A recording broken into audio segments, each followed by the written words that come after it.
The Warren Buffett way. Warren Buffett दुनिया की one of the best investors में से एक है। द वॉरेन बफेट वे में बिजनेस टेनेट्स की बात की गई है। वॉरेन बफेट कोई बिजनेस कैसे सेलेक्ट करते हैं, कैसे चूज करते हैं अपना इन्वेस्टमेंट पोर्टफोलियो, उसे क्या फंडामेंटल प्रिंसिपल्स है, किन चीजों को वॉरेन बफेट देखते हैं, उसके बारे में डिस्कस किया गया है।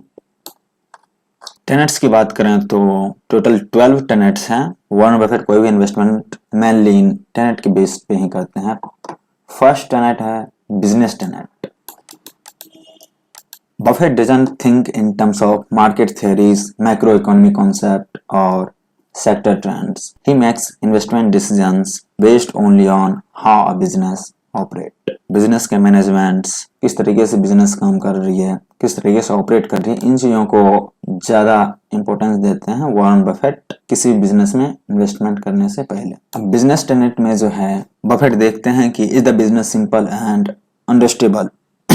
जो बिजनेस है क्या वो सिंपल है एंड अंडरस्टेबल है। For example Reliance industries and Tata group का एग्जांपल लेते हैं तो रिलायंस इंडस्ट्रीज में बहुत सारी कंपनियां हैं, सब्सिडी कंपनियां हैं। वहीं पे टाटा ग्रुप के जितने भी कंपनीज है, टाटा मोटर्स, टीसीएस, उन सब के स्टॉक जो है, उन सब के शेयर जो है अलग, उन सब के स्टॉक जो है अलग है।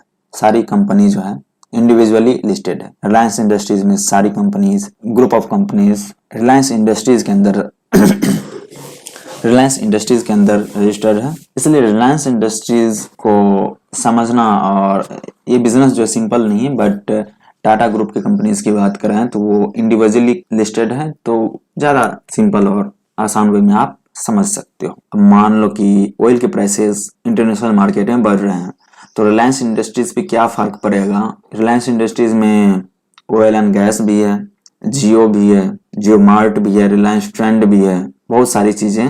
वहीं पे जो है मान लो टाटा के व्हीकल्स, ऑटो सेक्टर में जो है मान लो अभी दिवाली आने वाला है, फेस्टिव सीजन्स में व्हीकल्स की बिक्री ज्यादा होती है, तो टाटा मोटर्स का जो है आप ये बोल सकते हो कि शेयर प्राइसेस ऊपर जाने के चांसेस ज्यादा है, आप इजिली डिटरमाइन कर सकते हो।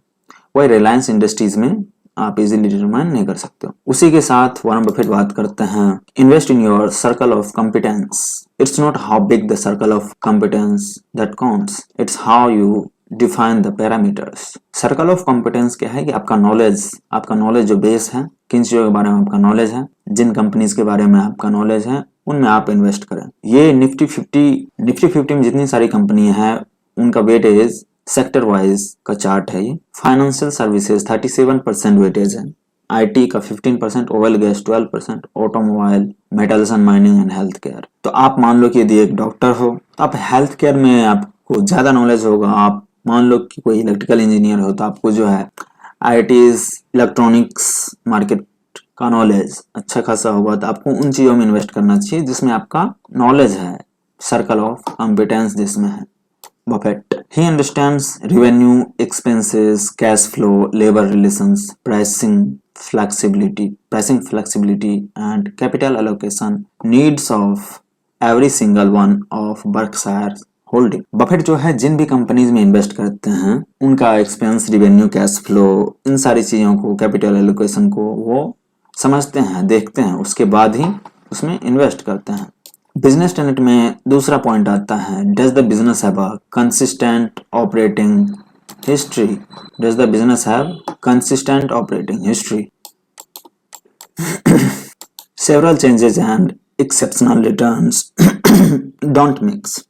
यदि कोई कंपनी है वो अपनी पॉलिसीज में, अपने मैनेजमेंट्स में काफी सारे चेंजेस कर रही है, फंडामेंटल चेंजेस कर रही है, अपना इंडस्ट्री शिफ्ट कर रही है, सेक्टर शिफ्ट कर रही है, तो आपको वहां पे थोड़ा कॉशियस हो जाना चाहिए कि उसमें रिस्क बढ़ जाता है। Investors are infatuated with what tomorrow may bring that they ignore today's business reality. आपको लॉन्ग टर्म विजन पे ध्यान देना है, फ्यूचर पर्सपेक्ट पे देखना है, बट आपको प्रेजेंट रियलिटी पे फोकस करना है कि अभी कंपनी की क्या सिचुएशन है। उसके बाद बफेट बोलते हैं कि it can be more profitable to look for good companies at reasonable price than difficult companies at cheaper price. आपको इन्वेस्टमेंट के लिए कंपनी सेलेक्ट करने से पहले आपको अच्छे बिजनेस पे फोकस करना है। बिजनेस अच्छा होना चाहिए। प्राइस जो ये रीजनेबल मिला तो आप खरीद सकते हो। आपको प्राइस पे फोकस नहीं करना चाहिए कि ये कंपनी सस्ता मिल रहा है, सिर्फ प्राइस पे फोकस नहीं करना चाहिए कि ये सस्ता मिल रहा है इसलिए इसे ले ले। कंपनी भी अच्छी होना चाहिए, उसके बाद यदि प्राइस सही मिल रहा है तो आपको खरीदना है, कंपनी में इन्वेस्टमेंट करना है। एगन बफेट बोलते हैं, Charlie and I have not learn how to solve difficult business problems. Warren Buffett जो है सिंपल बिजनेसेस में इन्वेस्ट करना पसंद करते हैं, लाइक कोका कोला या एप्पल।